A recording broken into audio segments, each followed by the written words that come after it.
नमस्कार मित्रांनो, लग्नानंतर होईलच प्रेम या मालिकेच्या आजच्या भागात आता नंदिनीचे वडील तिला आवाज देत तिच्या रूममध्ये येतात आणि म्हणू लागतात, नंदिनी अगं कुठे आहेस तू? तर त्याचवेळी शारदा ताई त्या ठिकाणी येतात आणि नंदिनीच्या वडिलांना म्हणतात, अहो नंदिनी तिच्या मित्राकडे गेली आहे, तुमचा तो व्हिडिओ बनवायचा आहे ना त्यासाठी.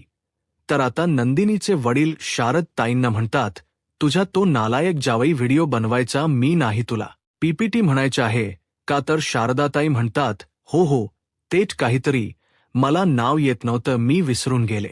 बर चला मी नाश्ता बनवलाय, पोहे थंड होतील, चला आपण खाऊन घेऊयात असं म्हणत शारदाताई आता त्यांना घेऊन जात असतात. परंतु त्याचवेळी त्यांची नजर तिथे असणाऱ्या जीवन दिनीच्या फोटोकडे जाते. आता मात्र नंदिनीचे वडील ते फोटो पाहताच आणि म्हणू लागतात, शारदा हा कचरा इथे काय करतोय? जा पिशवी घेऊन ये, मला हा कचरा साफ करायचा आहे. परंतु शारदाताई तिथून काही जात नाहीत. तर नंदिनीचे वडील म्हणतात, तू काही ऐकणार नाहीस, थांब मी जातो आणि पिशवी घेऊन येतो आणि नंदिनीच्या रूम मधला हा सगळा कचरा साफ करतो. परंतु शारदाताई चिरतात आणि म्हणू लागतात, हे नंदिनीला आवडणार नाही. तर नंदिनीचे वडील म्हणतात, शारदा तू काय बोलतेस? तर शारदाताई म्हणतात, हो हे नंदिनीला अजिबात आवडणार नाही असं म्हणत शारदाताई तिथून निघून जातात. आता नंदिनीचे वडीलही पिशवी आणण्यासाठी निघून जातात. तर दुसरीकडे आशीर्वाद बंगल्यामध्ये आपल्याला पाहायला मिळतं शारदाताई जे म्हणालेले असतात की नंदिनी तिच्या मित्रांना भेटायला गेलेली असते, पण नंदिनी मात्र तिच्या सासरी आशीर्वाद बंगल्यात आलेली असते. आता नंदिनीला पाहताच काव्या खुश होते, धावत पळत आपल्या हातातल बुक बाजूला करून ती ताईकडे येते आणि म्हणू लागते, ताई अग तू आलीयस असं म्हणत काव्या नंदिनीला मिठी मारते आणि तिला विचारते, ताई अग तू कशी आहेस? तर पार्थ नंदिनीला विचारतो, नंदिनी तुम्ही अचानक? तर नंदिनी म्हणते, हो उद्या काव्याची परीक्षा आहे ना, मग मी नारळाच्या वड्या बनवल्या होत्या, मग म्हटलं तिला देऊयात आणि त्यासाठी मी आले आहे असं म्हणत नंदिनी आता काव्याच्या हातामध्ये नारळाच्या वड्यांचा डबा देते. आता हे सगळं काही दृश्य जीवा पाहत असतो, परंतु नंदिनीला समोर पाहून जीवा काहीच रिएक्ट होत नाही. त्याच्या चेहऱ्यावर मात्र नंदिनी विषयी राग असतो, कारण नंदिनीची वागणूक जीवाला अजिबातच आवडलेली नसते. नंदिनी पाहते तर जीवा तिथे उभा असतो, परंतु तो काहीच रिएक्ट होत नसतो, तो साधी स्माईलही देत नसतो. नंदिनी मात्र त्याच्याकडे पाहत असते. नंदिनीची नजर जीवाला शोधत असते, परंतु जीवा मात्र नंदिनीकडे पाहतही नाही. तर त्याचवेळी हे दृश्य काव्या आणि पार्थ पाहतात. ते दोघेही एकमेकांकडे पाहतात आणि त्यानंतर काव्या म्हणू लागते, नंदिनी ताई मला भेटायला आली आहे हे मला माहीत आहे पार्थ, परंतु इथे आल्यानंतर तिची नजर मात्र वेगळ्याच कोणाला तरी शोधत आहे. तर पार्थ म्हणतो, हो हे मात्र खरं आहे आणि मी या गोष्टीसाठी सहमत आहे. आता नंदिनी भानावर येते आणि लगेच म्हणते, अरे वा, तुम्हा दोघांची एका गोष्टीवर एकमत व्हायला लागलं. तर आता मात्र पार्थ थोडा विषय बदलतो आणि म्हणू लागतो, बरं झालं तुम्ही आलात, कारण यांची उद्या एक्झाम आहे ना, चला मला निघावं लागेल, कारण आता कलेक्टर मॅडमची बॅग भरावी लागेल, तुम्ही दोघंही गप्पा मारा, मी आलोच असं म्हणत पार्थ आता बॅग भरण्यासाठी निघून जातो. तर आता नंदिनी जीवाकडे पाहते आणि ती जीवाशी बोलण्यासाठी एक पाऊल पुढे टाकेल, परंतु त्यावेळी जीवा मात्र त्याच्या रूममध्ये निघून जातो. तर आता नंदिनीचे डोळे पाणवतात, तिच्या डोळ्यांमध्ये अश्रू असतात आणि तिची नजर जीवाला शोधत असते.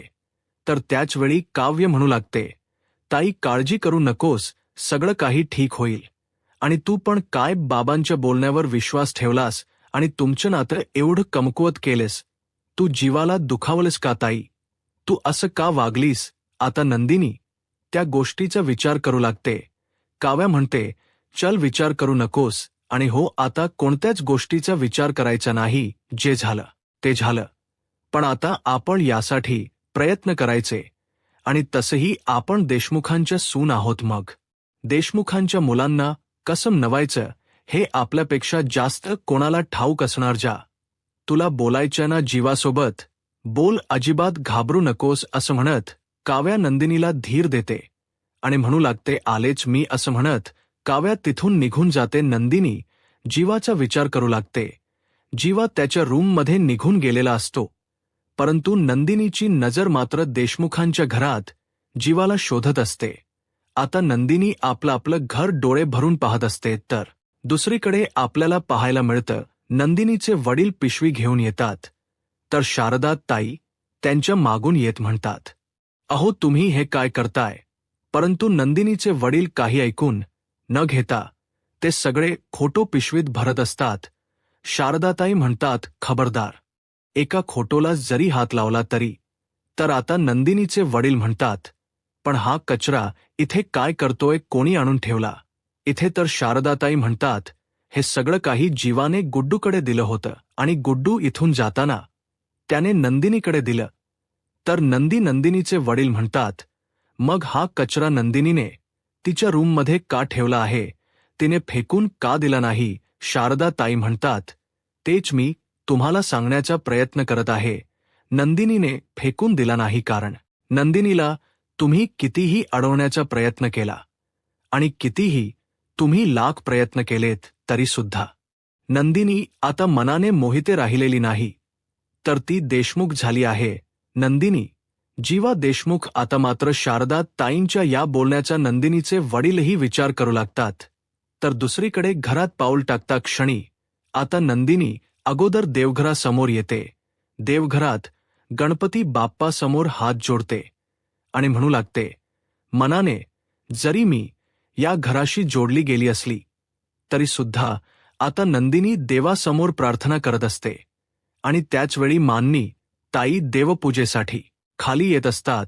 मानिनी ताई पाहतात तर देवासमोर नंदिनी उभी असते. आता काही त्यांचा आनंद गगनात मावत नसतो. त्या आवाज देत म्हणतात, नंदिनी असं म्हणत त्यात धावत पळत नंदिनीच्या दिशेने येत असतात. तर नंदिनी देवासमोर प्रार्थना करत म्हणते, जरी मी मनाने देशमुख असले तरी सुद्धा जीवा आणि माझ्यामधला अबोला मात्र तसाच आहे. देवा लवकरात लवकर हा अबोलाही मिटू देत असं म्हणत ती गणपती बाप्पा जवळ प्रार्थना करू लागते. तर त्याचवेळी मानिनी ताई तिच्या मागे उभ्या राहतात आणि म्हणू लागतात, देव ऐकतोय बरं का? आता ज्यावेळी नंदिनी मागेऊन पाहते तर तिथे मानिनी ताई असतात आणि त्यांना पाहून नंदिनी खुश होते. लगेच मिठी मारते आणि विचारते, आई कशा आहात तुम्ही? तर मानिनी ताई म्हणतात, आता तर मी एकदम मस्त आहे. म्हणजे आतापर्यंत छानच होते, परंतु आता मात्र माझ्या घराला परिपूर्णत्व आलं आहे. म्हणजे विक्रम एवढ्या मोठ्या टूरवरून घरी आले आहेत. पार्थ आणि काव्या तर खरी होतेच, परंतु माझा मुलगा जीवा सुद्धा खरी आला आहे. आणि आता माझ्या लाडक्या सुनबाई नंदिनी सुद्धा खरी आली आहे. मग आता मला कशाची भीती आहे? आता मी खरंच खूप खूप खुश आहे. असं म्हणतच मानिनी ताई त्यांचा आनंद व्यक्त करत असतात. मानिनी ताई नंदिनीला म्हणतात, मला माहीत होतं जीवा घरी आल्यानंतर जीवाची ही लाडकी नंदिनी जीवापासून जास्त दिवस लांब नाही राहू शकत आणि माझी नंदिनी घरी येणार याची मला पूर्ण खात्री होती. मला खात्री होती नंदिनी की जीवा घरी आल्यानंतर तू जास्त काळ तुझ्या माहेरी नाही राहू शकणार. खरं तर असं म्हणत मानिनी ताई पुढे म्हणतात, खरं तर जीवा घरी आला त्याच दिवशी तू घरी यायला हवी होतीस, कारण आम्ही सर्वच जण तुझी वाट पाहत होतो.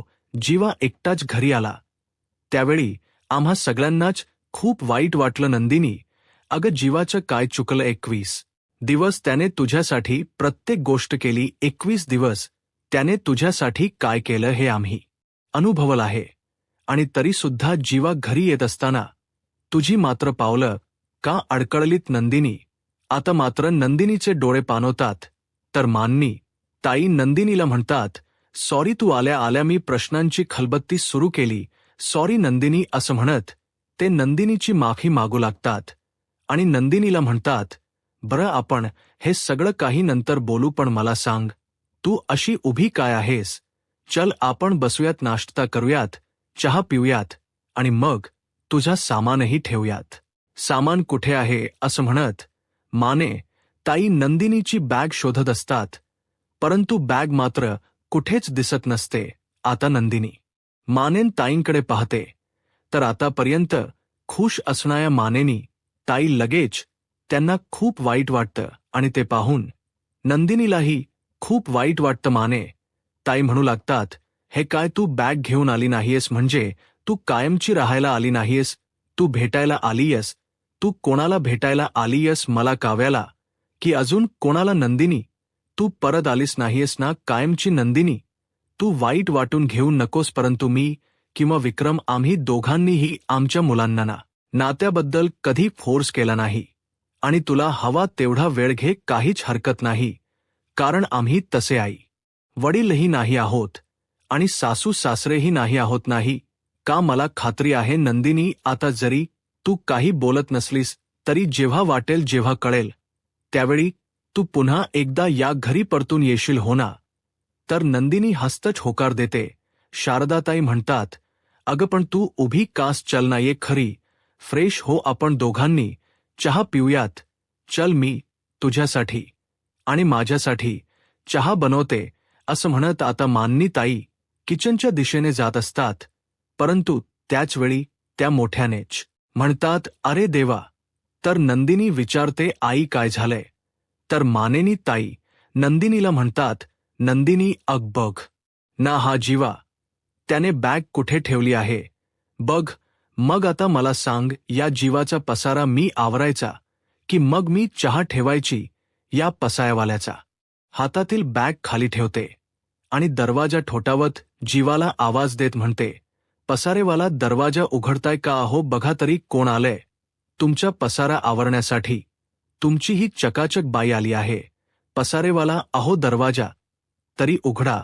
आता मात्र जीवाला धक्काच बसतो. नंदिनी चक्क जीवाच्या दरवाजासमोर येऊन उभी असते आणि दरवाजा उघडण्यासाठी ती जी जीवाला आवाज देऊ लागते, परंतु जीवा काही दरवाजा उघडत नाही, कारण जीवा नंदिनीवर भरपूर रागवलेला असतो. नंदिनी म्हणू लागते, पसारेवाला अहो किती भाव खाता हो तुम्ही? अहो मी इथे दरवाजासमोर उभी आहे आणि तरी सुद्धा तुम्ही दरवाजा उघडत नाहीत अहो.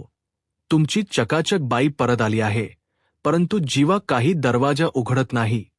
तो हळूवार पावलांनी दरवाजाकडे येऊन उभा राहतो. नंदिनी म्हणते, पसारेवाला मला माहीत आहे तुम्ही दरवाजापाशी येऊन पोहोचला आहात, तुम्ही अगदी माझ्या जवळ आला आहात, मग दरवाजा उघडायला एवढा भाव का खाताय? मला माहीत आहे तुम्ही दरवाजापाशी आहात आणि आता तुम्हाला दरवाजा उघडावाच लागेल. पसारेवाला अहो दरवाजा उघडा ना, परंतु जीवा काही दरवाजा उघडत नसतो. तर नंदिनी म्हणू लागते, मला माहीत आहे तुम्ही काही असं ऐकणार नाही, असं म्हणत नंदिनी शेवटी त्यांच समथिंग वालं घड्याळाचं बटन दाबते आणि शेवटी त्या दोघांच्याही हृदयाचे ठोके वाजू लागतात, म्हणजेच घड्याळाचे. आणि आता मात्र नंदिनी जीवाला म्हणते, बघितलं तर मला माहीतच होतं तुम्ही इथेच असणार आहात, पण तुम्हाला दरवाजा उघडायचाच नाहीये. एवढा भाव खाता का तुम्ही? अहो किती रागवणार आहात माझ्यावर, आता तरी दरवाजा उघडा. परंतु जीवा काही दरवाजा उघडायला तयार नसतो. नंदिनी म्हणू लागते, पसारेवाला खरं तर मी तुमच्याशी बोलायला आले होते, थेट मुद्द्यावर नाही आले, परंतु मला माहीत आहे तुम्ही माझ्या रागवला आहात, तुम्ही माझ्याशी अबोला धरलाय, म्हणून म्हटलं की थोडं जीवा स्टाईलने, थोडं मस्करीच्या मार्गाने जाऊयात. पण तुम्ही तर जास्तच भाव खाताय. तुम्ही तर साधं दरवाजाही उघडत नाहीयेत अहो. पण मी तुमचं सामान घेऊन आले होते, मला सांगा हे सामान कुठे ठेवायचं आहे? तर जीवा म्हणतो, तिथेच. नंदिनी म्हणते, काय हे सामान इथेच ठेवायचं आहे का? आता नंदिनी जीवा दरवाजा उघडण्याची वाट पाहत असते, परंतु जीवाचा रुसवा काही जात नसतो. नंदिनी म्हणते, अहो तुम्हीच म्हणता ना, दुःखाला दूर लोटण्यासाठी हसणाऱ्या हातांची गरज असते. मग आता मात्र जीवा दरवाजा उघडायला जाईल, परंतु याच वेळी जीवाला घडलेला प्रसंग आठवतो. जीवा नंदिनीला विचारतो, त्यावेळी मात्र नंदिनीने पूर्णपणे नकार दिलेला असतो. ती म्हणालेली असते की मला काहीच आठवत नाही. याचाच अर्थ तिने प्रेमाला नकार दिलेला असतो, हे सगळं काही दृश्य ज्यावेळी जीवाच्या डोळ्यासमोर असतं ते क्षण जीवाला आठवतात. त्यावेळी जीवा पुन्हा एकदा तिथेच थांबतो. नंदिनी जीवाला विचारते, आठवते ना? परंतु जीवा नकार देत म्हणतो, नाही आठवते मला, असं म्हणत जीवा दरवाजाकडून दुसरीकडे निघून जातो. आता मात्र नंदिनीनेही तिच्या पाऊल मागे घेतलेलं असतं, कारण जीवाने आता नात्याचाच विकार करण्यासाठी आणि दरवाजा उघडण्यासाठीच नकार दिलेला असतो. आणि यामुळे नंदिनीला धक्का बसतो. दुसरीकडे पाहायला मिळतं, कधीही देवासमोर हात न जोडणारी रम्या आता चक्क आपल्या मोबाईलमधील गणपतीचा फोटो समोर ठेवते आणि देवासमोर नैवेद्य ठेवत घंटे वाजवत ते देवाला प्रार्थना करू लागते. आणि त्याचवेळी वसुत्या त्या ठिकाणी येतात आणि त्या रम्याला विचारतात, रम्या काय चाललंय? रम्या म्हणते, काही नाही. तर वसुत्या म्हणतात, मग हे काय चक्क देवासमोर हात जोडतेस, प्रार्थना करतेस, नैवेद्यही ठेवलायस, आज काही स्पेशल आहे का? म्हणजे मला तरी वाटते की काव्याची एक्झाम आहे आणि तिची एक्झाम नीट व्हावी यासाठी तू देवाला प्रार्थना करतेस का? तर रम्या म्हणते, आई तू काय बोलतेस? मी आणि त्या काव्यासाठी प्रार्थना करू शक्य नाही. आज ती काव्या माझ्या पार्थला घेऊन इथून जात आहे. मला तर तिचं तोंडही पाहावंसं वाटत नाही आणि तरी सुद्धा ती इथे राहून माझ्याच पार्थवर अधिकार गाजवते. माझा तर तिला तळतळाट लागणार आहे. तिचं चांगलं होऊ नये यासाठीच तर मी देवाजवळ प्रार्थना करत आहे. गणपती बाप्पा, यावेळी तरी तू माझी प्रार्थना ऐक. तर वसुत्या हात जोडत म्हणू लागतात, देवा माझ या रम्याला जे वाटते तेच होऊ देत. तर दुसरीकडे पाहायला मिळतं, आता काव्या एक्झामसाठी निघालेली असते. म्हणूनच ती मान्नी, ताई आणि विक्रम यांचे आशीर्वाद घेण्यासाठी येते. आता ती त्यांना नमस्कार करणार, परंतु त्याचवेळी विक्रम म्हणू लागतात, अरे थांब थांब, एकटीच नमस्कार करतेस, पार्थ कुठे आहे? तर त्यावेळी काव्या म्हणू लागते, ते तर बॅग घेऊन कधीच निघाले आहेत. तर मानिनी ताई काव्याला म्हणतात, बरं हरकत नाही, तू आशीर्वाद घे. तर विक्रम म्हणतात, हे काय, तुला एकटीलाच आशीर्वाद द्यायचे आहेत का? तर मान्नी ताई विक्रम यांना म्हणतात, अहो असं काय करताय, परीक्षा तर काव्याची आहे ना, मग तिला आशीर्वाद दिले तरी काहीच हरकत नाही. तर विक्रम म्हणतात, हो परंतु त्यांच्या नात्याची ही परीक्षा आहे. मला तर त्यांना यासाठी आशीर्वाद द्यायचे आहेत की त्या दोघांच सगळं काही व्यवस्थित होऊ देत. तर काव्या म्हणू लागते, बाबा त्याचे तर काळजीच करू नका, आता सगळं काही नीट होणारच आहे. तर आता विक्रम म्हणू लागतात, बरं हरकत नाही, मग आता मी तुला आशीर्वाद काय देऊ? यशस्वी भव, तुम्हा दोघांची भांडण होऊ नयेत यासाठी. तर काव्य म्हणू लागते, बाबा आता काळजी करू नका, कारण आता आम्हा दोघांमध्ये कोणतेच गैरसमज राहिले नाहीयेत. तर विक्रम खुश होतात आणि म्हणू लागते, असंच होऊ देत, तुम्हा दोघांचे नात एकदम घट्ट होऊ देत आणि माझे आशीर्वाद तर तुझ्या पाठीशी आहेतच.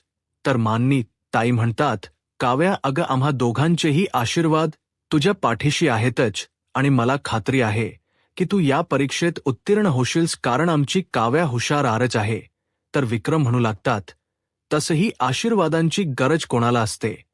तर जे कॉफी वगैरे करतात त्यांना आमची पोरगी म्हणजे काय हुशार, तिला तर आशीर्वादांची गरजच नाहीये.